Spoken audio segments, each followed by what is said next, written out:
Hello students, welcome to physics mantra. Part ওয়ানে কি পড়েছি? পর্যায় সারণী, একদম বেসিক জিনিসগুলো। দ্বিতীয় পার্টে কি পড়ে ফেলেছি? তোর ধর যে পর্যায় কি জিনিস, প্রত্যেকটা শ্রেণী বরাবর মৌলগুলোর বৈশিষ্ট্য সব পড়ে ফেলেছি সেইগুলো। থার্ড পার্টে আজকে পড়বো এই যে শ্রেণী পর্যায় বরাবর বিভিন্ন মৌলগুলোর ধর্ম, যে মৌলগুলোর ধর্ম ছিল তো সেই ধর্মগুলো পড়বো।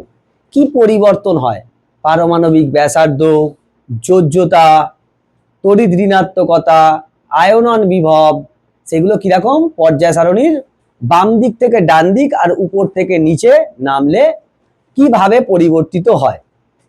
বাম দিক থেকে ডান দিকে গেলে যা হবে, উপর থেকে নিচে না গেলে তার উল্টো হবে। বাম দিক থেকে ডান দিকে গেলে যা হবে, উপর থেকে নিচে নামলে তার উল্টো হয়, এবং কেন হয় সেটাও জানবো। প্রথম পর্ব হচ্ছে পারমাণবিক ব্যাসার্ধ। পারমাণবিক ব্যাসার্ধ মানে কি? দেখ লিখেছি, কোন মৌলের একটি বিচ্ছিন্ন পরমাণু নিউক্লিয়াসের কেন্দ্র থেকে এক বা একাধিক ইলেকট্রন সম্পন্ন। স্যার কেন এক বা একাধিক লিখছে? কক্ষপথে একটা ইলেকট্রনও থাকতে পারে, একের বেশিও থাকতে পারে। সম্পন্ন সর্ববহিস্থ কক্ষের যে দূরত্ব, মানে নিউক্লিয়াস থেকে মনে কর তিনটে কক্ষপথ আছে, সেই মৌলের কেন্দ্র থেকে 3 নম্বর কক্ষপথ পর্যন্ত যে দূরত্ব, সেই দূরত্বটাকেই আমরা কি বলবো? মৌলের, ওই মৌলটার পারমাণবিক ব্যাসার্ধ। তাহলে সমস্ত মৌলের পারমাণবিক ব্যাসার্ধ চেঞ্জ হতে থাকবে। সমস্ত মৌলের পারমাণবিক ব্যাসার্ধ কি হবে? গান চলছে বলে হাসছিস? হরিনাম হচ্ছে, সংকীর্তন হচ্ছে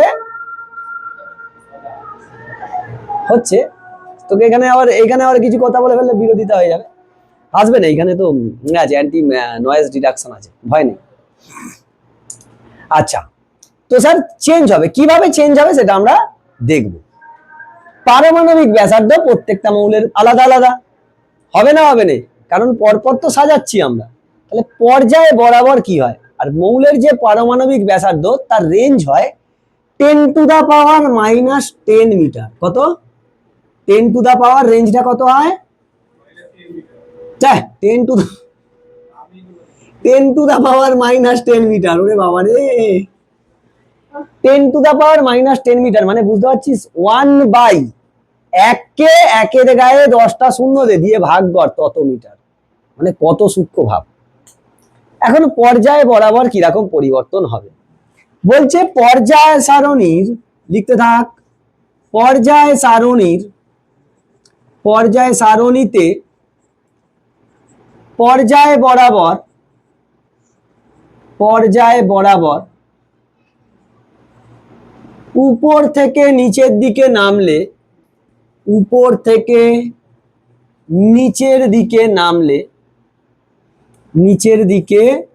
নামলে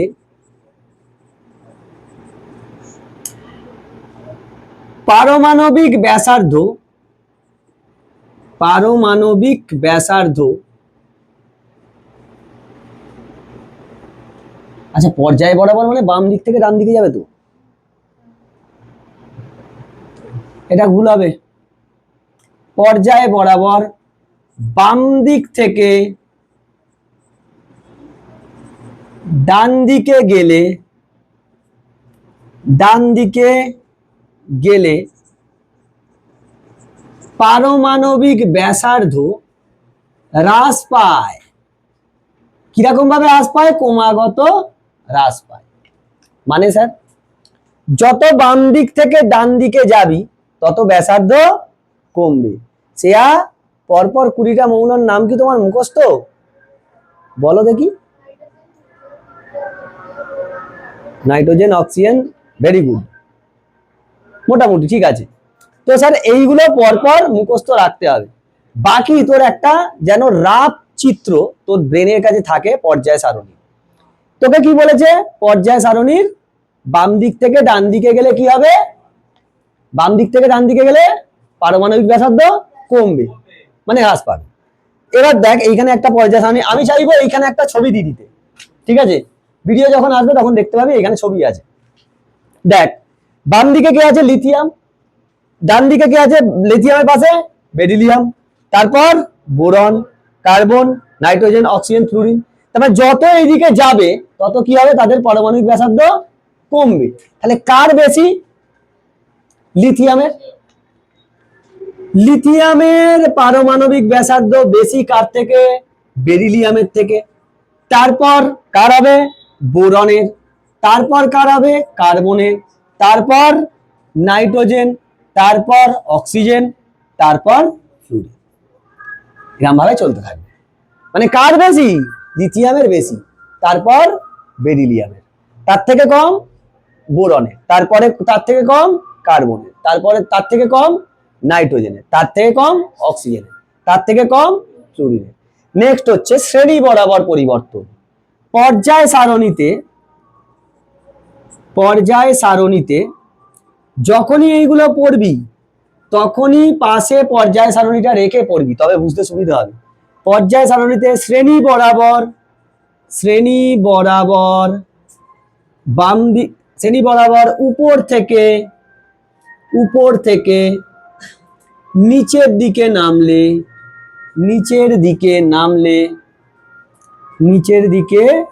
নামলে পারমাণবিক ব্যাসার্ধ,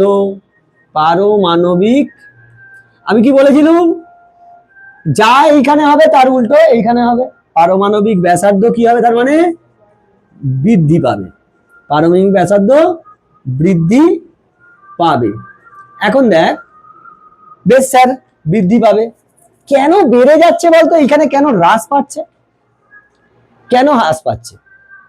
আচ্ছা, তার আগে এটা দেখে নি। শ্রেণী বরাবর কে আছে? এইখানে দেখ, লিথিয়ামের শ্রেণীটা দেখ। তাহলে সব থেকে কম কার? লিথিয়ামের। হ্যাঁ, সব থেকে কম হাইড্রোজেনের। এই যে ফার্স্ট শ্রেণী, এই যে ফার্স্ট আছে, কার কত? হাইড্রোজেন, তারপর লিথিয়াম, তারপর Na, সোডিয়াম, তারপর পটাশিয়াম, তারপর রুবিডিয়াম, তারপর সিজিয়াম, তারপর ফ্রান্সিয়াম। সব থেকে বেশি কার? ফ্রান্সিয়াম। হয়েছে?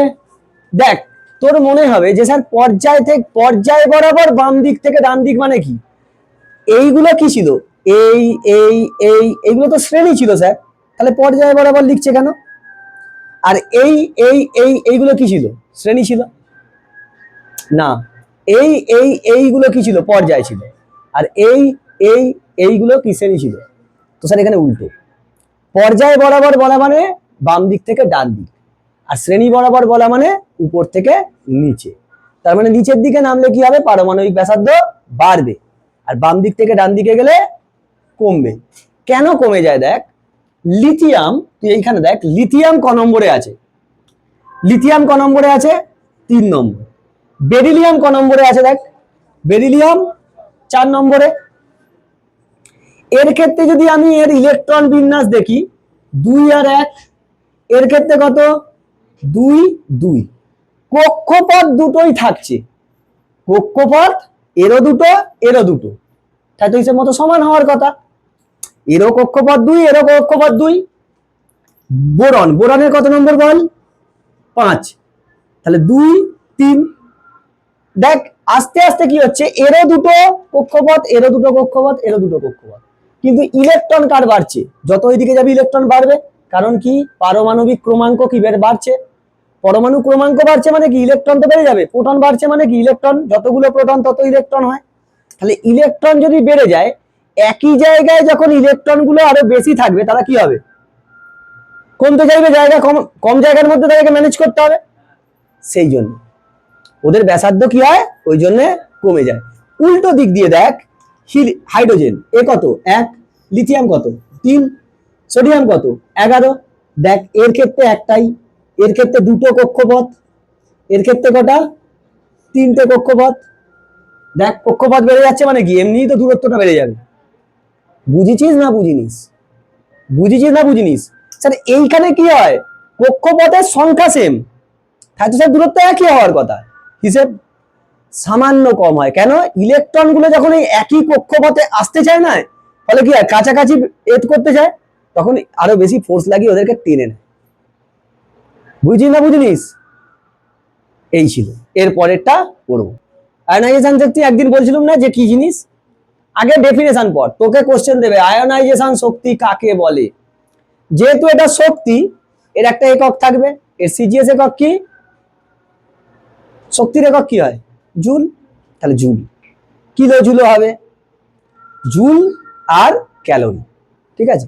পার পরমাণু এরকম বলতে পারিস, একটা পরমাণুকে নিয়ে যায় ক্যালোরি পার পরমাণু বা ক্যালোরি এই জুল পার পরমাণু। এই কি লিখছে দেখ, সর্বনিম্ন শক্তি স্তরে থাকাকালীন কোন মৌলের একটি গ্যাসীয় প্রসম বিচ্ছিন্ন পরমাণুর যোজ্যতা কক্ষের মানে সব ভ্যালেন্সেলের সবচেয়ে শিথিলভাবে আবদ্ধ ইলেকট্রনকে অপসারিত করে পরমাণুটিকে গতিশক্তিহীন একক ধনাত্মক আধানযুক্ত আয়নে পরিণত করতে যে ন্যূনতম শক্তির প্রয়োজন হয় তাকে ওই মৌলের আয়নাইজেশন শক্তি বলে। বুঝেছো? না স্যার কিছু বুঝতে পারিনি। VVITTM, ভেরি ভেরি ইম্পর্টেন্ট, টেনে টুনে মুখস্থ টু গেট দ্য মার্কস, পরীক্ষা লিখতে হবে। কি বলতে চাইছে শোন, আমরা কি জানতুম মৌলের কক্ষপথে কি আছে, ইলেকট্রন গুলো থাকে, মৌলের তো অনেকগুলো কক্ষপথ, একটা পরমাণুর চারিদিকে তো কক্ষপথ গুলো থাকে, যেগুলো কাছের কক্ষপথ সেখানে এনার্জি বেশি থাকে না কম থাকে, শক্তি বেশি থাকে না কম থাকে। যত দূরে যাই মৌলের পরমাণু নিউক্লিয়াস থেকে যত দূরে যাবি কক্ষপথে তত শক্তি বাড়ে না কমে, বাড়ে শক্তি, শক্তি শক্তি কি বাড়ে না কম, বাড়বে। মানে প্রথম কক্ষপথের থেকে দ্বিতীয় কক্ষপথের শক্তি বেশি না কম, বেশি। দ্বিতীয় থেকে তৃতীয়তে বেশি হয় না কম হয়, বেশি হয়। মানে যত কক্ষপথের বাইরের দিকে যেতে থাকবি, বহিস্থ কক্ষপথের দিকে যেতে থাকবি, তত কি হয়, শক্তি বাড়ে। বলছে একদম ফার্স্ট কক্ষপথের ইলেকট্রন গুলো কি সব থেকে আলগা ভাবে থাকে, সব থেকে কম শক্তি মানে কি আলগা, এর সঙ্গে ভালো বন্ধুত্ব নেই, ওই মোটামুটি হাই হ্যালো, তার মানে ওদের মধ্যে কি শক্তি বেশি নেই, ওদেরকে আলাদা করে দেওয়া সব থেকে সোজা, কম এনার্জি দিলেই হবে, তাই নয়। আবার সাহিলের সঙ্গে আমাদের পৃথ্বীজের বিশাল বন্ধুত্ব সৃজনের, তো তাদের বন্ধুত্বকে ভাঙতে গেলে কি করতে হবে, বেশি শক্তি দিতে হবে। সেজন্য সব থেকে শিথিল ভাবে মানে কি, ওই জন্য সব থেকে শিথিল ভাবে বলেছে পরমাণু নিউক্লিয়াসের প্রথম কক্ষপথটায় ইলেকট্রন গুলো সব থেকে আলগা ভাবে থাকে। ওই একটা আলগা ইলেকট্রনকে, ওই একটা ইলেকট্রনকে কোথায় পাঠালে গতিশক্তিহীন হবে, অসীমে পাঠাতে হবে। কোথায়, ইনফিনিটিতে পাঠাতে তোকে শক্তি দিতে হবে, তবে তো সে বাদ যাবে। কারণ কি হতো, শক্তি শোষণ আর শক্তি বর্জন হতো। কখন শক্তি গ্রহণ করতো, যখন তাকে দূরের কক্ষপথে নিয়ে যেতে হয়। একটা ইলেকট্রনকে, প্রথম কক্ষপথের একটা ইলেকট্রনকে বা সব থেকে আলগাভাবে লেগে থাকা একটা ইলেকট্রনকে একদম ইনফিনিটিতে পাঠাতে যে পরিমাণ শক্তি দিতে হবে, ন্যূনতম যে পরিমাণ শক্তি, মানে মনে কর ন্যূনতম 5 জুল লাগে, তুই 6 জুল দিলে তো যাবেই, তাহলে ন্যূনতম কত, 5 জুল। মনে কর উদাহরণ সাপেক্ষে ন্যূনতম যে শক্তিটা দিলে একটা ইলেকট্রন ইনফিনিটিতে চলে যাবে, সেই শক্তিটাকে কি বলবো, ওই মৌলটার আয়নাইজেশন শক্তি। বুঝেছিস না বুঝিনিস, বুঝতে পারে না। মৌলের একটা ইলেকট্রনকে ইনফিনিটিতে পাঠাতে হবে, কোথায়, অসীমে পাঠাতে হবে, তার জন্য তাকে শক্তি দিতে হবে। যে শক্তিটা দিতে হবে সেই শক্তিটাই ওই মৌলের কি হবে, আয়নাইজেশন শক্তি। কোন ইলেকট্রনকে পাঠাবো, যেটা সব থেকে আলগা ভাবে জড়িয়ে থাকে, আলগা ভাবে মানে তাতে ভালো স্ট্রং বন্ডিং নেই, যেটা হচ্ছে প্রথম কক্ষপথের ইলেকট্রন, তার সেই ন্যূনতম যে শক্তিটা লাগবে ইনফিনিটিতে পাঠাতে, তাকেই তার কি বলবো, আয়নাইজেশন শক্তি। হয়েছে? এবার শোন, পর্যায়ে বরাবর মানে তুই এরকম ভাবতে পারিস, এম হচ্ছে একটা গ্যাসীয় প্রসম বিচ্ছিন্ন পরমাণু, একে শক্তি দিচ্ছিস, কি করছিস, আয়নাইজেশন শক্তি দিয়েছিস, আয়নাইজেশন শক্তি মানে একটা শক্তি দিয়েছিস, সেটাকে আয়নাইজেশন শক্তি বলবো। দিলে এম থেকে একটা ইলেকট্রন চলে গেলে কি হয়ে যাবে, এম প্লাস, আর এইখানে একটা ইলেকট্রন বেরিয়ে চলে গেল, বুঝলে। মানে এ প্রসম বিচ্ছিন্ন পরমাণু ছিল। প্রসম কেন বলেছে, ওর কাছে যতগুলো ইলেকট্রন ততগুলো প্রোটন ছিল। এবার তুই একটা ইলেকট্রনকে পাঠতে দিয়েছিস ঘরে, বলি ঘর চল যা, বলে ইনফিনিটিতে চলে গেল, তাহলে একটা ইলেকট্রন কমে গেল নি? একটা ইলেকট্রন কমে গেল না কমে গেল নি? তাহলে পরমাণুতে পজিটিভ আয়ন কি হয়ে গেল? একটা বেশি হয়ে গেছে, সেই জন্য পজিটিভ হয়ে যাচ্ছে। বুঝছিস? আচ্ছা, পর্যায়ে বরাবর কিভাবে পরিবর্তন হয়? পর্যায় সারণীতে পর্যায় সারণীতে পর্যায় সারণীতে পর্যায় বরাবর বাম দিক থেকে ডান দিকে গেলে আয়োনাইজেশন শক্তি কি হবে? শক্তি বাড়বে, বৃদ্ধি পায়। আর এইখানে কি হবে? কমে যাবে। শ্রেণী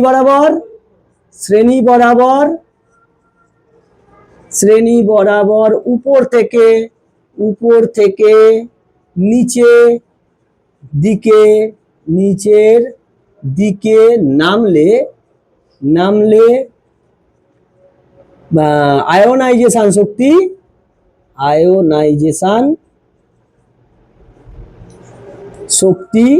হ্রাস পায়।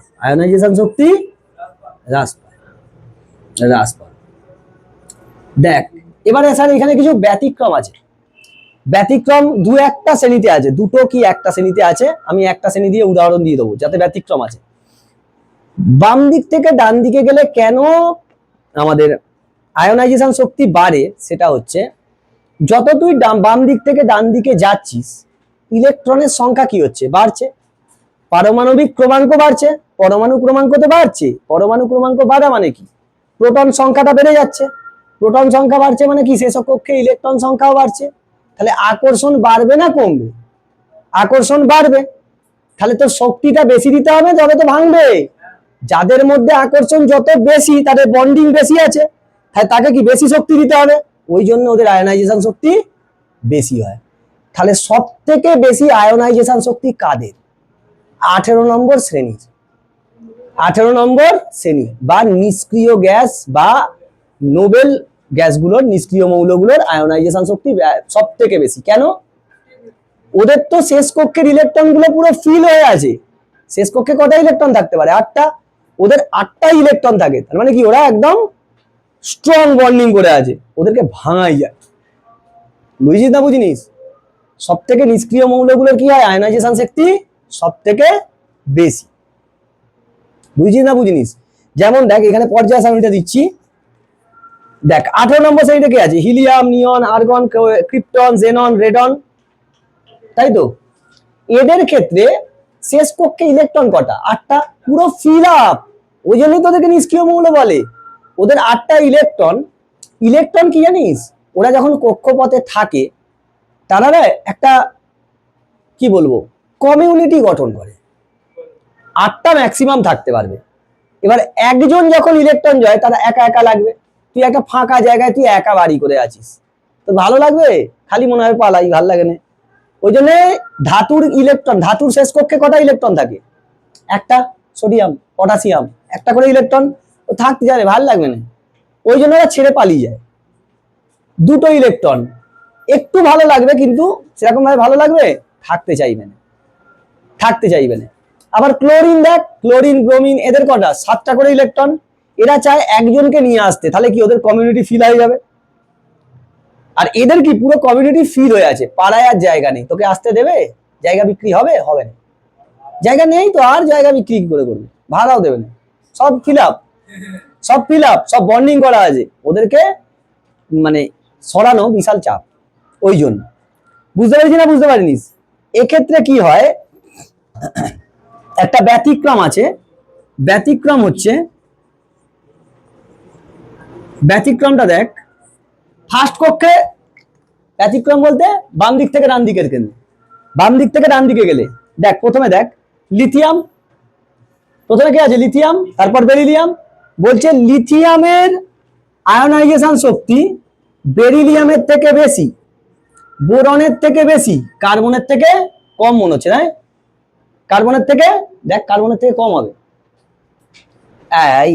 কার্বনের থেকে কম কম দেওয়া আছে। বেরিলিয়ামের 9 পয়েন্ট সামথিং, এটা ঠিক আছে।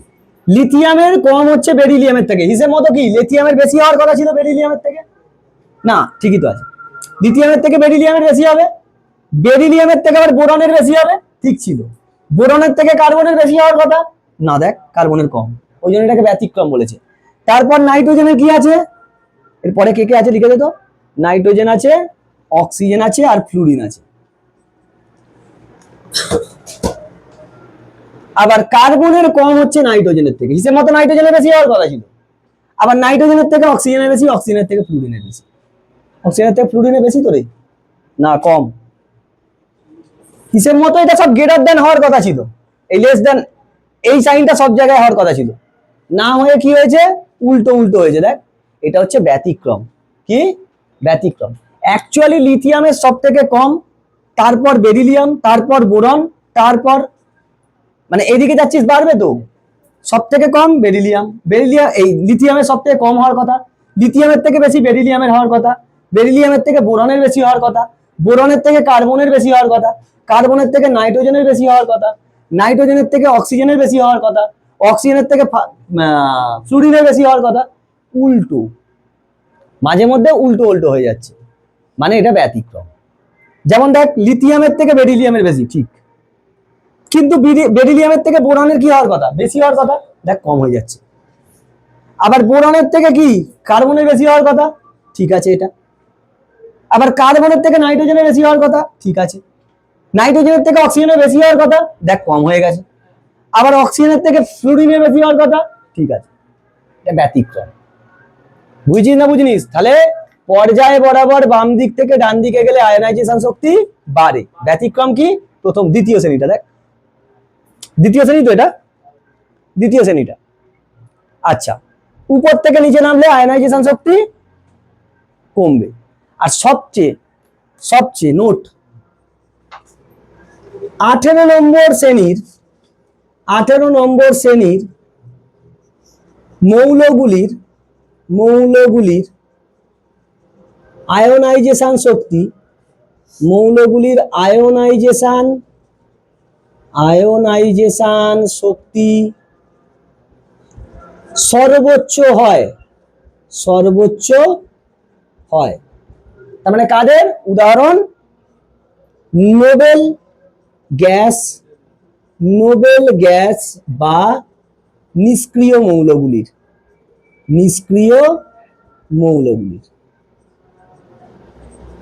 বুঝতে পেরেছি না বুঝতে পারিস? কেন স্যার বাড়ে বাম দিক থেকে ডান দিকে গেলে? বাম দিক থেকে ডান দিকে গেলে পরমাণু ক্রমাঙ্ক বাড়ছে, পরমাণু ক্রমাঙ্ক বাড়ার ফলে প্রোটন এবং ইলেকট্রনের সংখ্যা বাড়ছে, ফলে তাদের মধ্যে আকর্ষণ বল কি হচ্ছে, বাড়ছে। আকর্ষণ বল বাড়লে তোকে বেশি বেশি শক্তি দিতে হবে, ফলে ওই জন্য ওদের আয়নাইজেশন শক্তি বেড়ে যাচ্ছে। বুঝেছিস না বুঝিনিস? প্রথম ধর্ম কি পড়লুম? পারমাণবিক ব্যাসার্ধ কিভাবে পরিবর্তিত হয়। তারপর কি বললুম? আয়নাইজেশন শক্তি, ওকে আয়নাইজেশন বিভবও বলে। তোদের সিলেবাস অনুযায়ী একই জিনিস লিখে দিয়ে আসবি। আর একটা হচ্ছে আয়নাইজেশন শক্তির একক কি বললুম? জুল বা ক্যালোরি। দেখ বেসিক্যালি কি হয়, এইগুলো তো অনেক ইলেকট্রন রিলেটেড শক্তি, একে মাপা হয় ইলেকট্রন ভোল্ট দিয়ে। কি মাপা হয়? কিসে মাপা হয়? ইলেকট্রন ভোল্ট দিয়ে মাপা হয়। কিসে মাপা হয়? Electron volt. ইলেকট্রন ভোল্ট মানে কি জানিস? 1 ভোল্ট বিভবের মধ্যে একটা ইলেকট্রনের উপর কত শক্তি আছে, এটা মানে এইখানে লিখছি দেখ, এটা নোট ডাউন করে নিবি। 1 ইলেকট্রন ভোল্ট হচ্ছে শক্তির একক। তার মানে আয়নাইজেশন শক্তির একক কি হবে? ইলেকট্রন ভোল্ট পার মৌল বা পরমাণু। ইলেকট্রন ভোল্ট পার পরমাণু মানে একটা পরমাণু, শুধু তুই ইলেকট্রন ভোল্ট লিখলেও হবে। 1 ইলেকট্রন ভোল্ট মানে হচ্ছে 1.6 ইন্টু 10⁻⁻19 জুল। কত?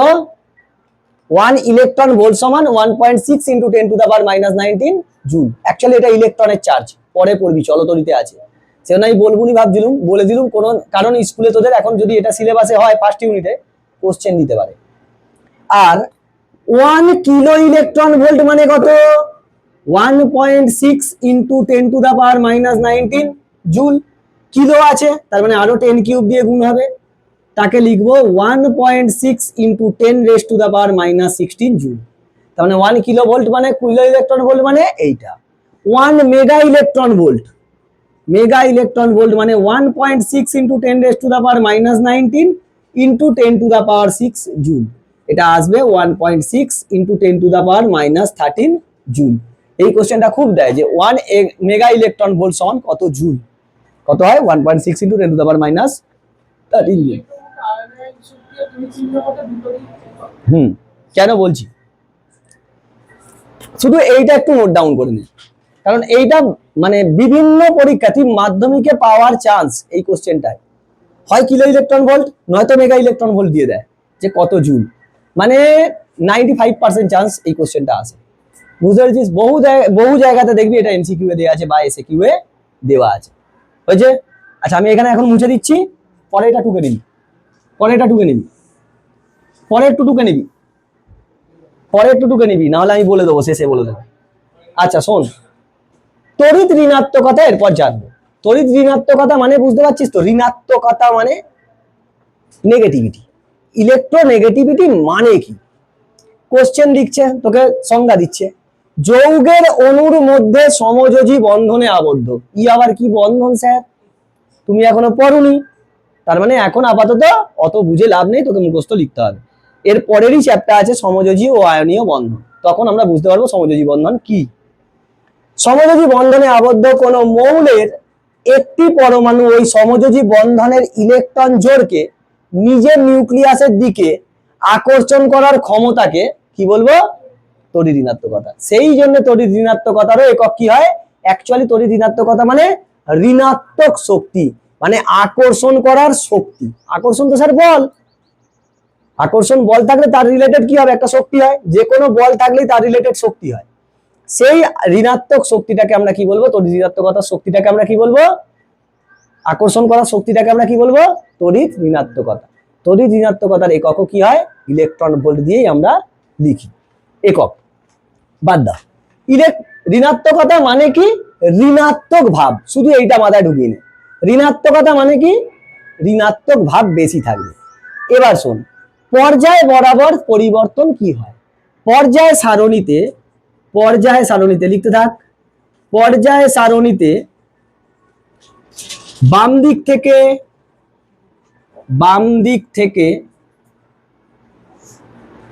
ডান দিকে গেলে তড়িৎ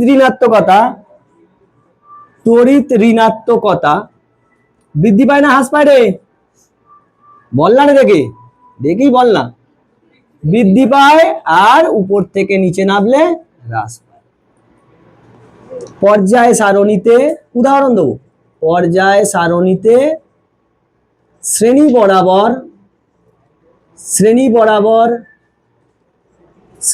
বরাবর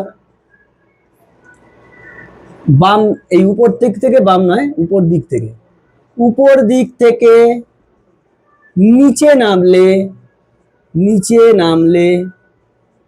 তড়িৎ ঋণাত্মকতা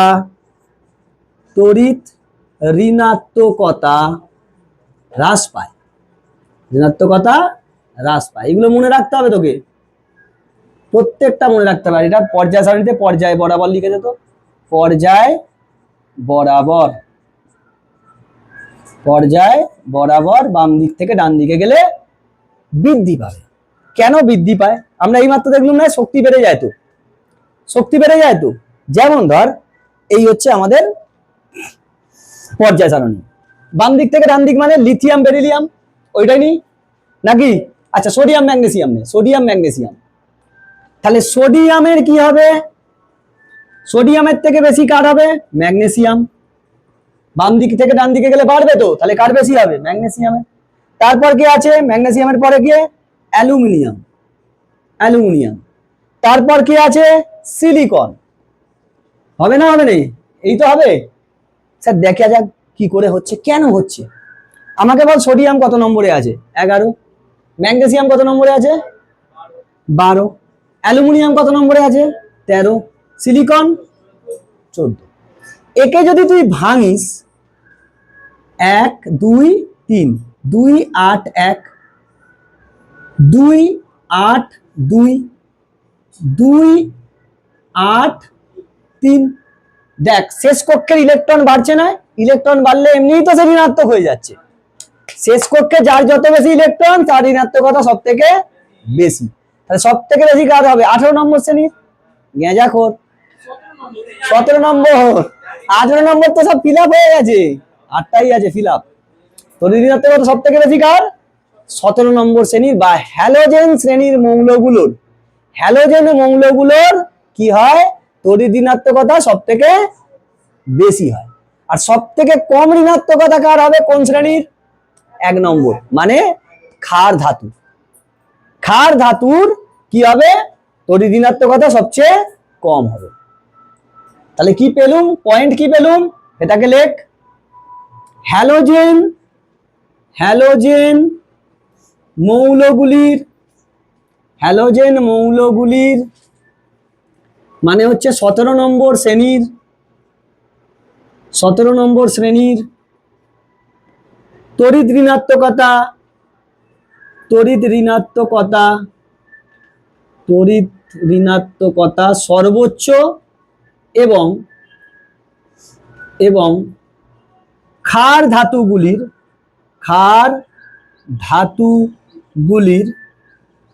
কত নম্বর শ্রেণী? 1 নম্বর শ্রেণী।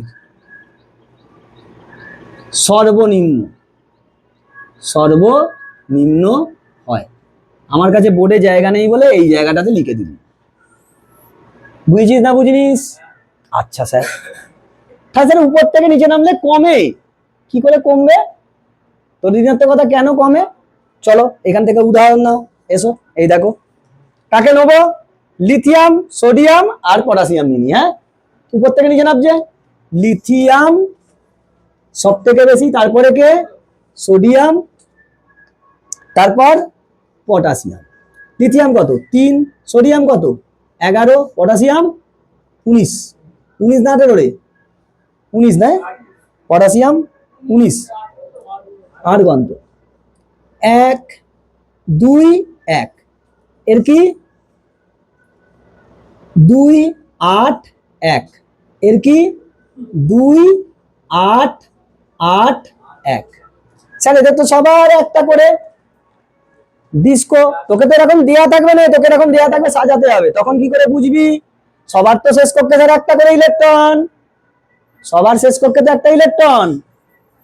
টোটালটা দেখ, এ কত? 3, এটা কত? 11, এ কত? 19। মানে এর কত কটা ইলেকট্রন আছে? 19টা। আর এর কটা? এর কটা? তার মানে কার উপর থেকে নিচে নামলে হ্রাস পায় বলিস, তাই তো? ঋণাত্মকতা হ্রাস পাচ্ছে কেন?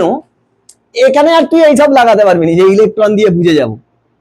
এইটা যেমন ইলেকট্রন দিয়ে বুঝেছি, এইখানে আর বুঝতে পারবো না ইলেকট্রন দিয়ে। তখন তোকে দেখতে হবে আকর্ষণ ক্ষমতা কোথায় বেশি। এখানে দেখ পর্যায় বেশি হয়ে যাচ্ছে না? কতগুলো পর্যায় হচ্ছে? কতগুলো পর্যায় জানিনি আমি, পর্যায় বলিনি। কটার কক্ষপথ আছে? 4টে। এখানে কটা? 3টে। যত দূরের কক্ষপথে যাবে তত কি শক্তি বেড়ে যাবে না? আকর্ষণ ক্ষমতা কি হবে? কমে যাবে। তো যত দূরে যাবে তত কি হবে? রে তোর তোর ভাই তোর থেকে দূরে হোস্টেলে থাকে, তোর আর ভাইয়ের মধ্যে অতটা বন্ডিং থাকবে না। থাকবে? দূরে চলে যাচ্ছে, তাহলে আকর্ষণ ক্ষমতা কমে যাচ্ছে। আকর্ষণ ক্ষমতা কমে গেলে কি হবে? তাদের মধ্যে তড়িৎ ঋণাত্মকতা কমে যাবে। তোর নেগেটিভিটি ব্যাপারে ও তোর ভাইয়ের কোনো পড়বে না, হুঁশ পড়বে না। ও 12টা বেজে যাচ্ছে, বেজে যাক, এইরকম। কিন্তু তুই আর তোর ভাই সবসময় থাকিস একসঙ্গে, বাড়িতে থাকিস, তখন তোর ভাইয়ের এফেক্ট পড়বে তোর ভাইয়ের উপর, তোর নেগেটিভিটি হলে। কারণ তোর খারাপ রেজাল্টের জন্য তোর ভাইকে কথা শুনতে হবে। ওই জন্য। বুঝেছিস না বুঝিনিস? উদাহরণ নে ভালো, তবে তো বুঝতে পারবি। কারণ এখানে দেখ সবার শেষ কক্ষে একটা করে ইলেকট্রন। এবার শোন, এইখান থেকে একটা মানে ভালো কথা বলছি। এই যে আমি ইলেকট্রন বিন্যাস করছি, এই ইলেকট্রন বিন্যাসের শেষ কক্ষটাকে কি বলে? যোজ্যতা কক্ষ। কি বলে? ওইখানে শেষ কক্ষপথে যটা ইলেকট্রন থাকে সেটাই যোজ্যতা। শেষ কক্ষপথে যদি একটা ইলেকট্রন থাকে তাদের যোজ্যতা কত? 1। দুটো থাকলে, 3টে থাকলে, 4টে থাকলে, 5টা থাকলে, সব সময় বেটা हर दिन संडे नहीं होता। 5 থাকলে 8 থেকে বাদ দিতে হবে, 4-এর বেশি হয়ে গেলে 8 থেকে বাদ দিতে হয়, সেটাই তার যোজ্যতা। কারণ যদি 5 থাকে তাহলে তার যোজ্যতা কত? 3 হয়েছে। এক্সেপশন আছে, বেশিরভাগ ক্ষেত্রেই এটা হয়। এবার শোন, এই যে আমি বিন্যাস করছি না, ইলেকট্রন বিন্যাস তো করলুম, এইগুলোই হচ্ছে আমাদের পর্যায়, কে এল, কক্ষপথগুলোই পর্যায়, কে এল এম, কে এল এম এন। তার মানে এ কত নম্বর পর্যায়? 2 নম্বর পর্যায়। শেষ কক্ষে যটা ইলেকট্রন থাকবে সেটাই হচ্ছে শ্রেণী। কি হবে? শেষ কক্ষে এইগুলো হচ্ছে পর্যায়, আর শেষ কক্ষের ইলেকট্রনটাই তোকে কি দেবে? যোজ্যতা অ্যাজ ওয়েল অ্যাজ শ্রেণী। যদি 1 আর 2 হয় 1 নম্বর শ্রেণী, 2 নম্বর শ্রেণী। 2 এর বেশি হয়ে গেলে, যদি আধুনিক পর্যায় সারণী দেখিস তাহলে 10 যোগ করতে হবে। কত? 3 হলে আর 3 নম্বর শ্রেণী নয়, 3 নম্বর শ্রেণী হবে, মেন্ডেলিফের পর্যায় সারণী অনুযায়ী হবে। কি হবে? 3 যদি আসে, মেন্ডেলিফের পর্যায় সারণীতে তার শ্রেণী নম্বর কত? 3। আধুনিক পর্যায় সারণীতে কত হবে? 3 + 10 13 নম্বর। কারো 4 এলো 14 নম্বর, 5 এলো 15 নম্বর, 6 এলো 16 নম্বর, 7 এলো 17 নম্বর, 8 তো থাকবে না, 8 এলে 18 নম্বর। বুঝেছিস না বুঝিনিস? তাহলে একে আমাকে বল কত নম্বর পর্যায়ে আছে, পুরো মিলে যাবে। 2 নম্বর পর্যায়ে 1 নম্বর শ্রেণী। দেখ 2 নম্বর পর্যায়ে 1 নম্বর শ্রেণীতে লিথিয়াম আছে কিনা, এই দেখ 2 নম্বর পর্যায়ে 1 নম্বর শ্রেণী, ফার্স্ট শ্রেণী 2 নম্বর পর্যায়। তারপর সোডিয়াম 3 নম্বর পর্যায়ে 1 নম্বর শ্রেণী, দেখ 3 নম্বর পর্যায়ে 1 নম্বর শ্রেণী। পটাশিয়াম 4 নম্বর পর্যায়ে 1 নম্বর শ্রেণী, এই দেখ 4 নম্বর পর্যায়ে 1 নম্বর শ্রেণী। এগুলো শ্রেণী আর এইগুলো কি পর্যায়, পুরো মিলে যাবে। তাহলে ইলেকট্রন বিন্যাস দিয়ে আমরা পর্যায় সারণী বলে দিতে পারবো। পর্যায় কোনগুলো? কক্ষপথগুলো, যত কক্ষপথ তত পর্যায়। সারণিক শ্রেণী কোনটা? শেষ কক্ষের ইলেকট্রন। 1 2 হলে 1 নম্বর শ্রেণী, 2 নম্বর শ্রেণী। 2 এর বেশি হলে 10 যোগ করলে তবে হবে শ্রেণী। 3 এলো 13 নম্বর শ্রেণী, আধুনিক পর্যায় সারণী অনুযায়ী। তোকে বেশিরভাগ ক্ষেত্রেই কি দেবে? আধুনিক পর্যায় সারণী অনুযায়ী। ওই জন্যই তো মেন্ডেলিভ কটা করেছিল 7টা, আর 7টা পর্যন্তই হতে পারে, দেখ ম্যাক্সিমাম শেষ কক্ষে ইলেকট্রন, তাই নয়? ওই জন্য। এবার তার মধ্যে দেখ 7 আর 18-র মধ্যে গ্যাপ কটা? 11। কিন্তু 18 নম্বর শ্রেণীটাতে কি 8 থাকে, ওটাকে বাদ দিয়ে দাও। তাহলে 7 আর 17-র মধ্যে গ্যাপ কত? 10। ওই জন্য 10 করে যোগ করতে হয়। আর শেষ কক্ষের ইলেকট্রন থেকে কি দেবে? যোজ্যতা। বুঝেছিস না বুঝিনিস? এইখান থেকে আরো শোন, যার তড়িৎ ঋণাত্মকতা যত বেশি হয়, যার তড়িৎ ঋণাত্মকতা যত বেশি, সে তত অধাতু। কি? তার মানে যারা যত বেশি তড়িৎ ঋণাত্মক তারা অধাতব ধর্ম তার তত বেশি, আর যার তড়িৎ ঋণাত্মকতা যত কম তার ধাতব ধর্ম। ওই জন্য দেখ সব থেকে নিম্ন কে? সর্বনিম্ন তড়িৎ ঋণাত্মকতা কার? ধাতুগুলো। ওই দেখ ধাতু, ওর মধ্যে ধাতব ধর্ম ম্যাক্সিমাম। অধাতুগুলো কারা? হ্যালোজেন গুলো। দেখ তড়িৎ ঋণাত্মকতা সর্বোচ্চ। তাহলে তড়িৎ ঋণাত্মকতা যা হবে, তড়িৎ ধনাত্মকতা কি হবে? এর উল্টো, পুরোটাই উল্টো হবে। ধাতব ধর্ম কি হবে? অধাতব ধর্ম কি হবে? অধাতব ধর্মটা পুরো তড়িৎ ঋণাত্মকতার মতন, আর ধাতব ধর্মটা কি? পুরো তড়িৎ ধনাত্মকতার মতো। বুঝতে পেরেছি না বুঝতে পারিনি? শিওর? এবার তোকে দেখতে হবে, মনে রাখতে হবে, বারংবার ঘরে লিখে লিখে লিখে লিখে মনে রাখতে হবে। পর্যায় সারণীর লাস্ট ধর্ম কি? জারণ বিজারণ ধর্মটা বাকি ছিল। জারণ বিজারণ ধর্ম কি না? তোরা সেই অক্সিজেনের গ্রহণ বর্জন এসব দিয়ে পড়েছিস তো, যে অক্সিজেন যুক্ত হওয়া সেই অমুক তমুক। ইলেকট্রনীয় তত্ত্ব অনুযায়ী কি? ইলেকট্রনীয় তত্ত্ব অনুযায়ী মানে ইলেকট্রন গ্রহণ বর্জন দিয়ে আমরা বিচার করব যে জারণ হচ্ছে না বিজারণ। ইলেকট্রন বর্জনের ঘটনাকে জারণ বলে, ইলেকট্রন বর্জন জারণ। ইলেকট্রন গ্রহণের ঘটনাকে কি বলবো? বিজারণ। মানে যার যত ইলেকট্রন গ্রহণ করার প্রবণতা বেশি হবে তার বিজারণ ক্ষমতা বেশি হবে, আর যার যত ইলেকট্রন বর্জন করার ক্ষমতা বেশি হবে তার তত জারণ ক্ষমতা বেশি হবে, বর্জন তো। আচ্ছা স্যার ধরো সোডিয়াম, উদাহরণ ধর সোডিয়াম। সোডিয়াম কত? 11।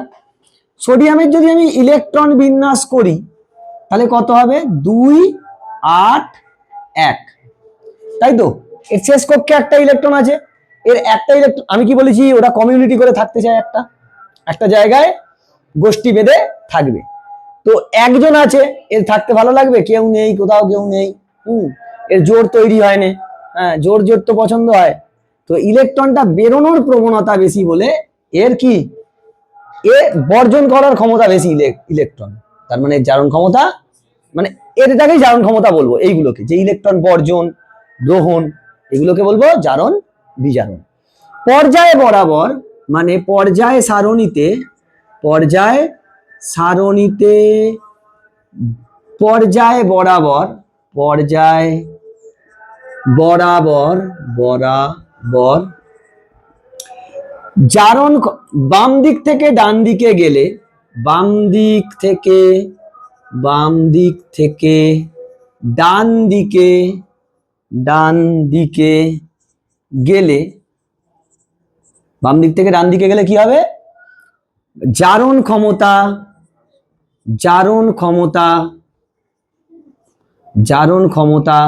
বৃদ্ধি পায় এবং বিজারণ ক্ষমতা হ্রাস পায়, সেম ভাবে তার মানে উপর থেকে নিচে যদি বাম দিক থেকে ডান দিক যদি এটা হয়, উপর থেকে নিচে কি হবে? উল্টো হবে। তো স্যার পর্যায় সারণীতে শ্রেণী বরাবর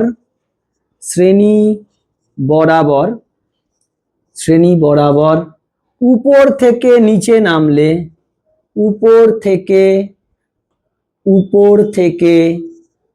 নিচে নামলে জারণ ক্ষমতা হ্রাস পায় এবং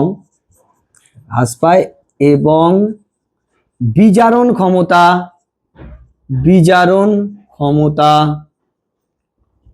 বৃদ্ধি পায়। বেশ স্যার, উদাহরণ দিন। দেখ আমার কাছে কি আছে, সেই আগের দিনের মতন আমি আবার যখন এইগুলো বোঝাবো ভিডিওতে তুই পেয়ে যাবি যে পর্যায় সারণীর ছবিটা। পর্যায় সারণী দেখ, পর্যায় বরাবর বাম দিক থেকে ডান দিক। তো লিথিয়াম বেরিলিয়াম এটাই ধরি, lithium beryllium boron carbon. Lithium কত? 3, বেরিলিয়াম 4, বোরন 5, কার্বন 6। তুই এদের ইলেকট্রন বিন্যাস দেখ, 2 1 2 2 2 3 2 4, তার মানে এর 4টে ইলেকট্রন বর্জন করতে পারবে, এ 3টে ইলেকট্রন বর্জন করতে পারবে, এ 2টো, এ 1টা। কার বর্জন ক্ষমতা বেশি? এর। তার মানে ওই জন্য বলছে বাম দিক থেকে যত ডান দিকে যায় জারণ ক্ষমতা বৃদ্ধি পায়। এবার দেখ উল্টো দিকে এলে কি হবে? বিজারণ ক্ষমতা বৃদ্ধি পাবে। হিসেব মতো গ্রহণ করার ক্ষমতা কার বেশি? সব থেকে এর। তার মানে প্রথম শ্রেণীর মৌলগুলোর কি হয়? জারণ ক্ষমতা সর্বনিম্ন, বিজারণ ক্ষমতা সর্বোচ্চ। প্রথম শ্রেণীর মৌলগুলোর কি? 1 নম্বর শ্রেণীর মৌলগুলোর জারণ ক্ষমতা সর্বনিম্ন আর বিজারণ ক্ষমতা সর্বোচ্চ। সেম ভাবে উপর থেকে নিচে নাম, দেখ এইখানে দেখ, এটা নে lithium sodium potassium, lithium sodium potassium. Lithium কত? 3, সোডিয়াম 11, পটাশিয়াম 19। তাহলে এর পর্যায় সারণী এই ইলেকট্রন বিন্যাস কর, 2 1 2 8 1 2 8 8 1। স্যার এদের তো সবার এক, তাহলে কার বেশি হবে? পটাশিয়ামে বেশি হবে। কেন? শোন, এই যে জারণ বিজারণ ক্ষমতা শুধু এই ইলেকট্রনের উপর ডিপেন্ড করে না, এছাড়াও যে আমরা আগের ধর্মগুলো পড়লুম, পারমাণবিক ব্যাসার্ধ, আয়োনাইজেশন শক্তি, আকর্ষণ বল, স্থিত্যরিজ্য আকর্ষণ বল, এই সবের উপর নির্ভর করে। তো জানবি এগুলো, তো তোকে তো টেকনিক্স দিয়ে মনে রাখতে হবে যে কিভাবে হচ্ছে। তো দেখ যার যত ইলেকট্রন বেশি তার তত জারণ ক্ষমতা বেশি। এবার দেখ যখন উপর নিচে দেবে তখন তো সবার স্যার ইলেকট্রন সেম, সবার শেষ কক্ষে ইলেকট্রন সেম, হিসেব মতো যার কক্ষপথ বেশি তার কাছে বেশি ইলেকট্রন আছে, হিসেব মতো টোটাল ইলেকট্রন এতে বেশি আছে, তার মানে এর জারণ ক্ষমতা কি হবে, কম হবে।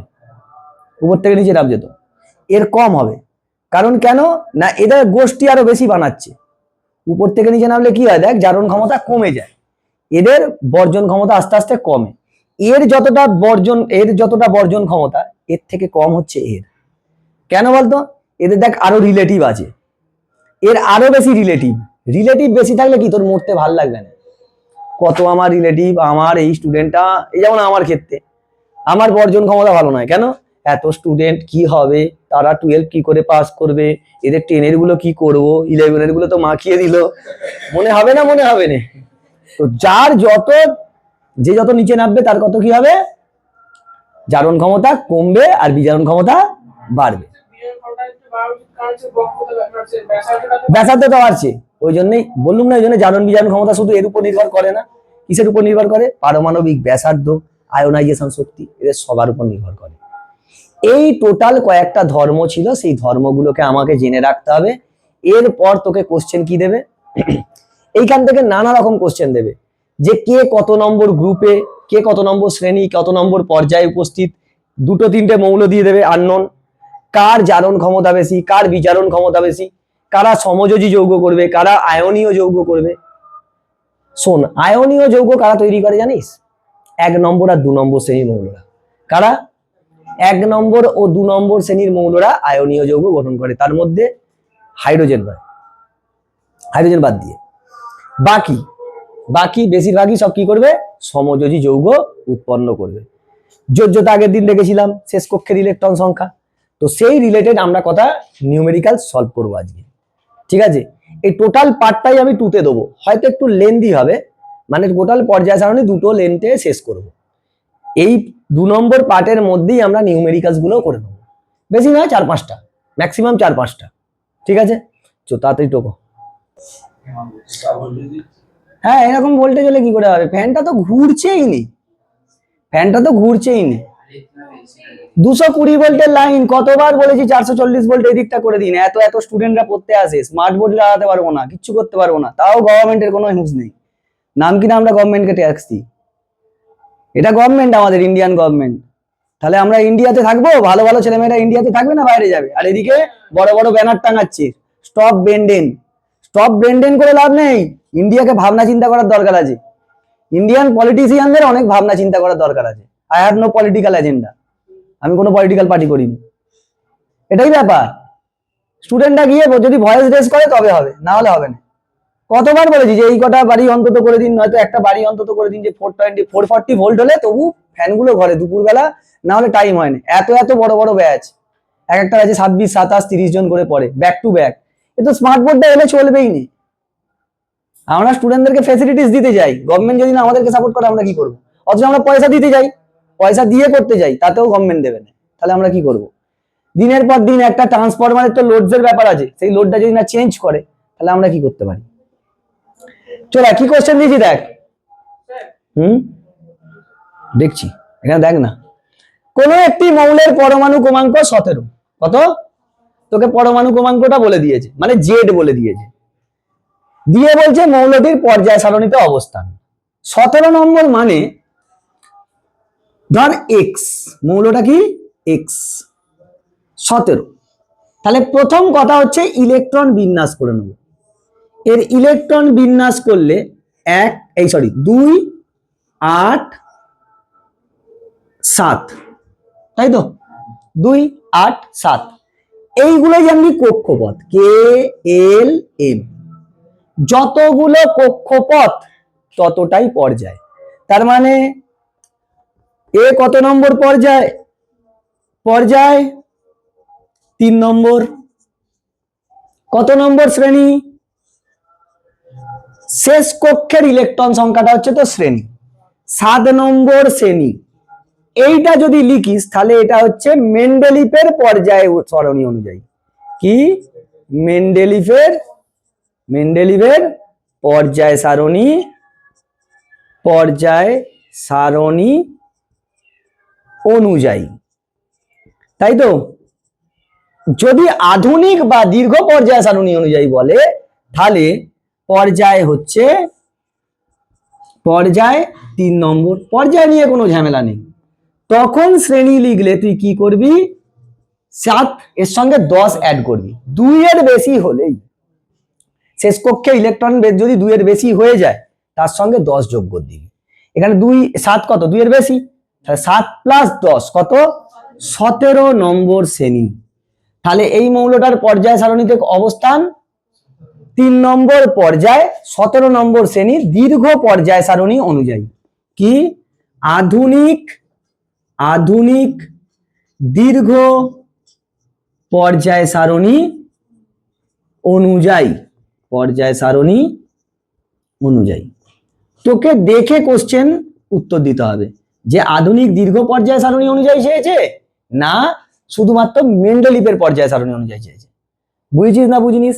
এ থেকে আর কি কি ইনফরমেশন পাচ্ছি সেটা আমরা লিখবো। স্যার দেয় না তো, শিখছি তো। প্রথম কথা বল, সে আগের দিনের জিনিসগুলো পড়েইছি না পড়ে আসিস? বাপরে বাপ, তুই তো বিরাট সাহস রে, আগের দিনের পড়া পড়বিও নি আর ক্লাসও করনি, বিরাট সাহস। ক্লাস 10-এ বলছিস টাইম হয় না, 11-12 কি দেখি ধোঁয়া ধোঁয়া। সে একটা গান আছে হিন্দিতে, ধোঁয়া ধোঁয়া সা রহনে দো মুঝে থোড়া আভি সোনে দো। চাপ হয়ে যাবে রে। আগের দিনের যদি না পড়ে আসিস, তোর যদি না মনে থাকে, সব ধোঁয়া দেখবি। আর 9-10 তো কম, 11-12 তোর 6টা সাবজেক্ট তোকে পড়তে যেতে হবে, এত সিলেবাস। এইখানে তোকে আমি বলতে পারি যে কালকে লিখতে দেবো, তুই লিখে আসবি, এই না লিখতে পারলে বাইরে চলে যাবি। 11-12 বলবো I need to change the syllabus or I need to change the student. আজকে না পড়া করে এলে বাইরে চলে হাই, ক্লাস 12-11 ওদেরকে বলাই যাবে না, পড়াবো ঘর চলে যাবে, নেক্সট দিন পরীক্ষা নেবো হবে। চলায় কি কি পাচ্ছি আগে বল, কে বলবি এর যোগ্যতা, কে বলবি বল, বল অর্ণব বল এর যোগ্যতা কত? আমি কি বলেছিলাম? 1। Very good very good. শেষ কক্ষের ইলেকট্রন সংখ্যাটাই আমাকে যোগ্যতা দেবে। যদি সেটা 4 পর্যন্ত হয় 4 এর বেশি হলে 8 থেকে বিয়োগ দেবো। কত? 4 এর যদি বেশি হয়, যদি শেষ কক্ষে ইলেকট্রন 1 থাকে 1, 2 থাকলে 2, 3 থাকলে 3, 4 থাকলে 5 থাকলে 8 - 5, 8 থেকে সেটাকে বিয়োগ দেবো। 4 এর বেশি হয়ে গেলে কি করব? তার মানে এই মৌলটির যোগ্যতা কত? যোগ্যতা হচ্ছে 8 - 7, 1। এরা কোন শ্রেণীতে আছে? 17 নম্বর শ্রেণী। তার মানে কি এক্সটা হচ্ছে মৌলটা কি? হ্যালোজেন মৌল। হ্যালোজেন মৌল। আর কি পাবো? এর জারণ ক্ষমতা কি? সর্বোচ্চ। জারণ ক্ষমতা মানে কি? ইলেকট্রন বর্জন করার ক্ষমতা। কটা ইলেকট্রন বর্জন করতে পারে? 7 পিস, 7টা। হয়তো 7টা সে বর্জন করতে পারবে নেই আমিও জানি, বর্জন করার ক্ষমতা কটা? 7টা। তার মানে এর জারণ ক্ষমতা বেশি, আর বিজারণ ক্ষমতা কম। বিজারণ ক্ষমতা কম। শুধু ওইটার ক্ষেত্রে বলছি। হ্যাঁ, এটা আমি শুধু বলছি যে ওর ক্ষেত্রে আমরা কি কি জানতে পারছি, সব জানতে পারবো। ওর পারমাণবিক ব্যাসার্ধ ওই শ্রেণীর ওই পর্যায় রিলেটেড, ওই পর্যায়ের সব থেকে বেশি পারমাণবিক ব্যাসার্ধ বেশি কার? এর। বেশি না কম? ওই পর্যায়ের 7টা আছে, আকর্ষণ কমে যাবে তো, পর্যায় তো মানে পরপর বাম দিক থেকে ডান দিকে গেলে সব থেকে কম, দরকার নেই, উদাহরণ নিলে বুঝতে পারবি, বাদ দে। এখানের মধ্যে পেয়েছিস তো? বুঝতে পেরেছিস না বুঝতে পারিস? এর ব্যাপারে সবকিছু জানতে পারবো কি, যে হ্যালোজেন মৌল। হ্যালোজেন মৌলগুলো কি হয়? অধাতু। তার মানে একটি অধাতু। বুঝতে পেরেছিস না বুঝতে পারিস? চলো টোকো। এদিকে দেখ, মনীষকে দিয়ে কিনা বসেছে দেখ না, বাপ রে বাপ। দেখ এই কোশ্চেনটা দিয়েছি, এই কোশ্চেনটার প্যাটার্নের কোশ্চেন, এই যে কোশ্চেনটা দিয়েছি এই কোশ্চেনের প্যাটার্নের একটা কোশ্চেন 5 স্টার বিশাল আসে, এই প্যাটার্নের কোশ্চেন। হ্যাঁ তোকে ঘুরিয়ে দিতে পারে এদের যে পরমাণু ক্রমাঙ্ক, এটা ঘুরিয়ে দিতে পারে। কি কোশ্চেন দিয়েছে শোন, এ বি ও সি তিনটি মৌলের পরমাণু ক্রমাঙ্ক যথাক্রমে Z-2 জেড ও Z+1, মানে জেড যে পরমাণু ক্রমাঙ্ক সেইটা ডাইরেক্ট সংখ্যা দিয়ে দেয় না, প্যাটার্নটা বোঝ, এখানে সংখ্যা দিয়ে দেয় না। আগেরটা যেমন 17 নিয়েছিলাম ওরকম নয়, এটা একটা চলরাশি দিয়ে দিয়েছে, দিয়ে বলছে এদের মধ্যে বি একটি নিষ্ক্রিয় মৌল, বিটা কি নিষ্ক্রিয় মৌল। ফার্স্ট কোশ্চেন, এদের মধ্যে কোনটির তড়িৎ ঋণাত্মকতা সর্বাধিক, 1 নম্বর দেবে। কোনটির আয়নন শক্তি সর্বাধিক, 1 নম্বর দেবে। এ ও সি দ্বারা গঠিত যৌগের প্রকৃতি ও সংকেত কি, হাফ প্লাস হাফ থাকবে 1, হাফ প্লাস হাফ। প্রকৃতি মানে কিরকম ধরনের তারা যৌগ, আয়নীয় যৌগ না সমযোজী যৌগ, আর যৌগটা সংকেত। প্রথম তুই ভাব জেড, আচ্ছা বি মানে জেড, বি এর কত জেড বলেছে পরমাণু ক্রমাঙ্ক, সি এর কত বলেছে Z+1, আর এ এর কত বলেছে Z+2, Z-2, আচ্ছা Z-2। তার মধ্যে বিটাকে কি বলে দিয়েছে, নিষ্ক্রিয় মৌল, নিষ্ক্রিয় মৌল। তার মানে ভাব এ যদি নিষ্ক্রিয় মৌল হয়, এর পরমাণু থেকে পরমাণু ক্রমাঙ্ক থেকে 2 কম হলে 2 কম হবে। এদের হিসেব মতো কত, এদের শেষ কক্ষে ইলেকট্রন কত, নিষ্ক্রিয় মৌল মানে শেষ কক্ষের ইলেকট্রন দেখি, শেষ কক্ষের ইলেকট্রন দেখ, সবার দেখবো, সবার কি দেখবো, শেষ কক্ষের ইলেকট্রন।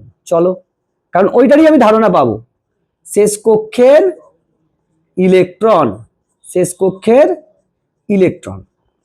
তো স্যার এর তার মানে শেষ কক্ষে ইলেকট্রন সংখ্যা কত, 8, এর তাহলে কত হবে 8 - 2, 6 হবে, হবে না হবে না। আর এর কত হবে 8 + 1 মানে 8 মানে তো শেষ, মানে এর 1, তার মানে এর 1, তাই তো।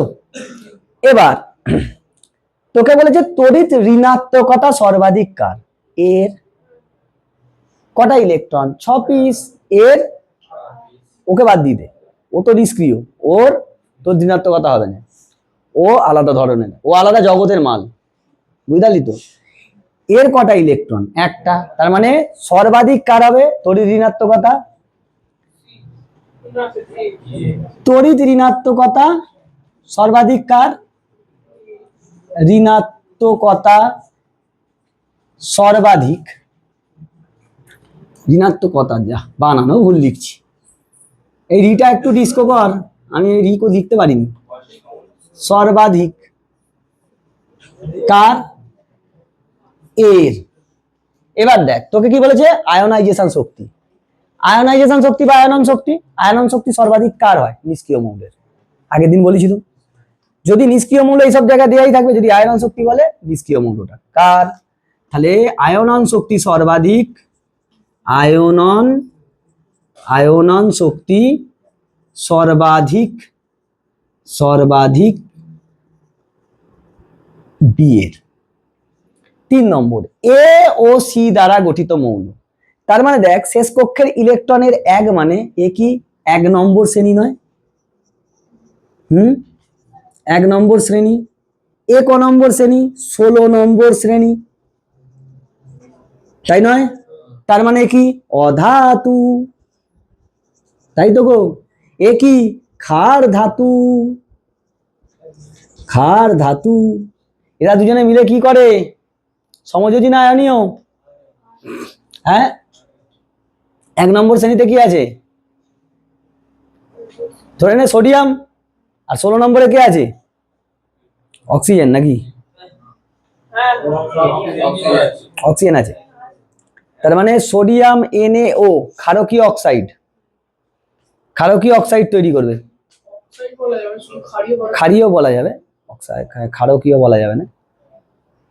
আচ্ছা এর যোজ্যতাটাকে বার করবে, এর যোজ্যতা কত, এর যোজ্যতা 6 না, এর যোজ্যতা কত 6 তো রে, হ্যাঁ সেটাই, 8 - 6 2, আর এর যোজ্যতা 1।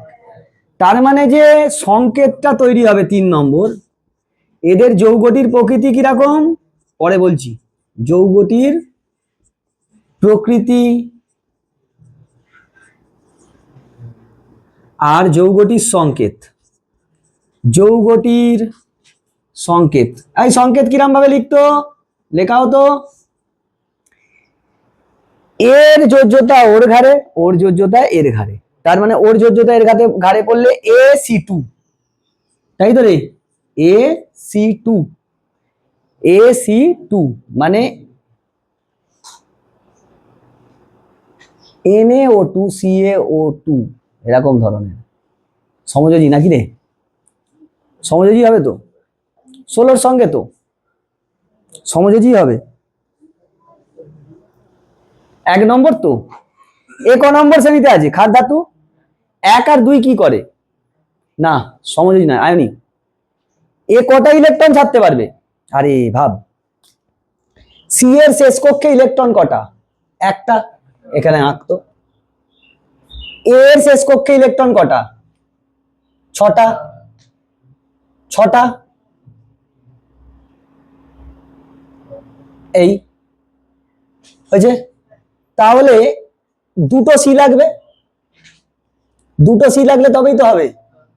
ভাব না, এনে 6টা করে নে, এই একটা বন্ড করবে আর এই একটা বন্ড করবে, তবেই তো দেখ এর 8টা হচ্ছে, আর এরও 2টো হয়ে যাচ্ছে, এরও 2টো হয়ে যাচ্ছে, এই সরি এরও 8টা হয়ে যাচ্ছে, এরও 8টা হয়ে যাচ্ছে। তার মানে এরা সবসময় মনে রাখবি আয়নীয় বন্ধন হবে এখানে, এখানে আয়নীয় প্রকৃতি, আয়নীয়, আয়নীয় বা তড়িৎযোজী। 1 আর 2 সবসময় আয়নীয় করে, বাকিগুলো কি করে, সমযোজী। হয়েছে, 1 আর 2 এর সঙ্গে যারাই মেলে তারা কি হয়, আয়নীয় করে, কারণ এদের কাছে ইলেকট্রন এক্সেস থাকে, এটা ধাতু তো। হয়েছে, মানে অ্যাকচুয়ালি এটা কি হলো, ধাতব অক্সাইড। হয়েছে, হ্যাঁ অক্সিজেন নাও হতে পারে, অন্য কিছু হতে পারে, তো সেইটা হচ্ছে আয়নীয় বন্ধন তৈরি। এই এদের মধ্যে বন্ধনটা কিরকম হবে, যৌগটা কিরকম, আয়নীয়, তাহলে বন্ধন কিরকম হবে, আয়নীয় বন্ধন। এবার পরের চ্যাপ্টারে পড়বো আয়নীয় বন্ধন। হয়েছে, ভেরি ভেরি ইম্পর্টেন্ট, এই যোজ্যতা দিয়ে এই সব দিয়ে করতে হবে। কে বুঝতে পারিনিস, তোকে এইটাকে বিশ্লেষণ করে সবকিছু করতে হচ্ছে, দেখ সব এইটাকে বিশ্লেষণ করতে হচ্ছে, এখানে সংখ্যা দেয় না, তোকে একটা জিনিস বলে দিয়েছে, সে নিষ্ক্রিয়, তারপরে করতে বলেছে। আয়নীয় হচ্ছে, এখন তুই তো বুঝতে পারবি না আয়নীয় সমযোজী, আয়নীয় বন্ধন সমযোজী বন্ধন হলে তুই ভালো করে বুঝে যাবি, তখন আর এগুলোতে অসুবিধা হবে না। এখন তুই আয়নীয় সমযোজী বন্ধন পড়িস নি। 1 নম্বর আর 2 নম্বর আয়নীয় বন্ধন তৈরি করবে, আর আয়নীয় যৌগ তৈরি হবে 1 আর 2 এর সঙ্গে যারা যোগ হবে, তার মধ্যে হাইড্রোজেন এক্সেপশন, হাইড্রোজেন হয় না, হাইড্রোজেন সমযোজী বন্ধন তৈরি করে। বাকি সবাই কি হবে, নিজেদের মধ্যে মিশলে কি হবে, সমযোজী। হয়েছে, আর আয়নীয় সবসময় নিজেদের মধ্যে হয় না, মানে 1 নম্বরই শ্রেণীরই নিজেদের মৌল, মানে Na2 এরকম হবে না, আয়নীয় করবে না। বুঝলি, ওটা সমযোজীর ক্ষেত্রে হয়, সেম জিনিস, যেমন N2 নাইট্রোজেন, নাইট্রোজেন হচ্ছে সমযোজী বন্ধন করে নিজেদের মধ্যে, ঠিক আছে। এই নেক্সট কোশ্চেন, আগেরটা কি ছিল, সংখ্যা দিয়েছিল নি, এটা সংখ্যা দিয়ে আছে, কি সংখ্যা দিয়েছে, A B ও C 3টি মৌলের পরমাণু ক্রমাঙ্ক 17 18 20। তাহলে তুই দেখে বুঝতে পারা যাচ্ছে 17টা কি ক্লোরিন, 18টা কি ক্লোরিন, হিলিয়াম, নিয়ন, আর্গন। তারপরে এটা ক্লোরিন, এটা আর্গন, আর এটা ক্যালসিয়াম, হিসেব বলছে। কিন্তু তোকে পরীক্ষায় যা লিখবি ওইগুলো ধরে লিখলে হবে না, তোকে ABC ধরেই করতে হবে, যদি করিস কেটে দেওয়ার চান্স আছে। A B ও C এর ইলেকট্রন বিন্যাস লেখো, প্রথমেই লিখে ফেল A B C, এই এত দূরে দূরে না লিখে এদিক থেকে লিখতো, A B C, এই তো।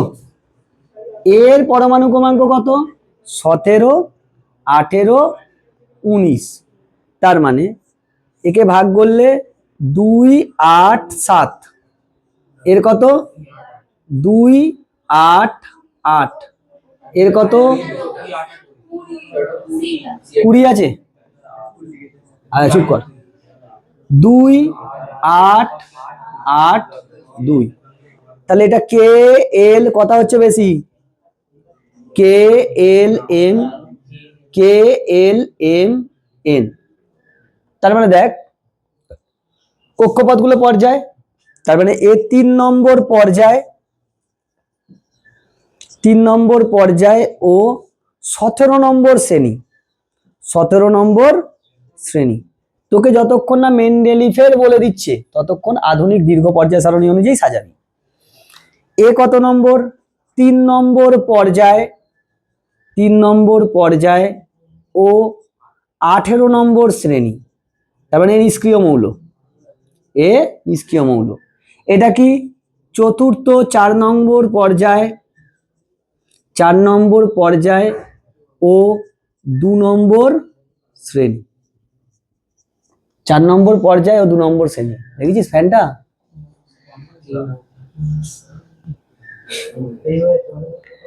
2 নম্বর শ্রেণী পর্যায় ও 2 নম্বর শ্রেণী। আরে ওটার পরে দিতে ভুলে গেছি। হয়েছে? তাহলে প্রথমটা আমার হয়ে গেল,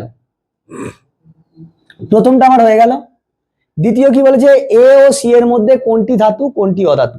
স্যার এ তো নিষ্ক্রিয় মৌল, এ কি নিষ্ক্রিয় মৌল। দেখ 2 আর 1 কি হতো? ধাতু হতো। 2 নম্বর শ্রেণী আর 1 নম্বর শ্রেণী ধাতু হতো। তাহলে এখানে 2 নম্বর শ্রেণী কে আছে? এ আছে। তার মানে এ ধাতু আর এ অধাতু। হ্যালোজেন গুলো অধাতু হতো বলেছিলুম, এরা হ্যালোজেন তো 17 নম্বর। তাহলে এটাও আমার হয়ে গেল। নেক্সট বলেছে পর্যায় সারণীতে এদের অবস্থান লেখো। অবস্থান তো হয়ে গেল, ইলেকট্রন বিন্যাস হয়ে গেল। কোনটি নিষ্ক্রিয় মৌল সেটাও হয়ে গেছে, বিটা হচ্ছে নিষ্ক্রিয় মৌল। নেক্সট তোকে বলেছে এ ও সি যুক্ত হয়ে যৌগ গঠন করলে এদের সংকেত কি হবে? আমাকে বল এ এর সংকেত কত? এ এর সংকেত কত? 7। এই এর যোজ্যতা কত? 7। যোজ্যতা 7, নিয়ে দেখো 8 - 7 1। সি এর যোজ্যতা কত? 2। তাহলে এর যোজ্যতা এর ঘাড়ে বসে, এর যোজ্যতা এর ঘাড়ে বসে, তার মানে CA2। কি সংকেত কত? CA2 বা A2C, তোর ইচ্ছা। কিন্তু কখনোই এইখানে ওই 17 নম্বর মানে ক্লোরিন আর এটা CaCl2 লিখে দিলি হলুনি। অ্যাকচুয়ালি এটা কি যৌগ তৈরি করবে? সমযোজী যৌগ। কি তৈরি করবে? এটা অ্যাকচুয়ালি সমযোজী যৌগ। CaCl, ও তড়িৎযোজী। দরকার নেই, তোকে এখানে চাই না, তড়িৎযোজী হবে। এইরকম তোকে কোশ্চেন দেবে এইখান থেকে। এই কোশ্চেনগুলোর প্যাটার্ন সব থেকে বেশি ইম্পর্টেন্ট, এইগুলোতেই ছেলে মেয়েদের অসুবিধা হয়। হাইড্রোজেনকে দুষ্ট মৌল বলে কেন? দুষ্টু মৌল কারণ হাইড্রোজেনের 1 নম্বর শ্রেণীর মতনও বৈশিষ্ট্য আছে, আবার 17 নম্বর শ্রেণীর মতনও বৈশিষ্ট্য আছে, আবার বৈসাদৃশ্যও আছে। সেজন্য কনফিউজড হয়ে গেছিল যে হাইড্রোজেনকে কোথায় রাখবো। মানে দুষ্টুমিও করে ভালো রেজাল্টও করে, দুষ্টুমিও করে ভালো রেজাল্টও করে, তো সেই জন্য ওকে দুষ্টু মৌল বলা হয়।